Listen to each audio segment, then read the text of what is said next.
صرح ما صرح. طمن الجمهور الجمهور على المباراة. طمن الجمهور كابتن، رسالة للجمهور. انت مو تعرفون انا ما صرح قبل المباراة، ما صرح يا عيوني، ما صرح.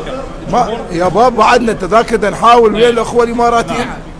هاي سجلتني ويا الاخوة العمانيين. لا ما يا اخوان اتركوا، لان خلونا رجاء ما نعرف ايش راح يصير، لان عندنا فقط 1700 تذكرة.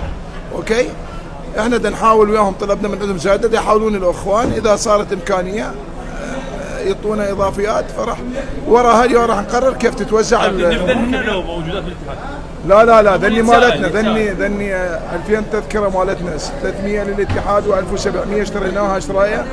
احنا راح تتوزع يعني نشوف، لان ما نعرف حتى عدد الجماهير، مو بس جاليه زائدا الجمهور الكبير اللي جاي من داخل العراق ومن دول، من الامارات ومن دول اخرى شقيقه.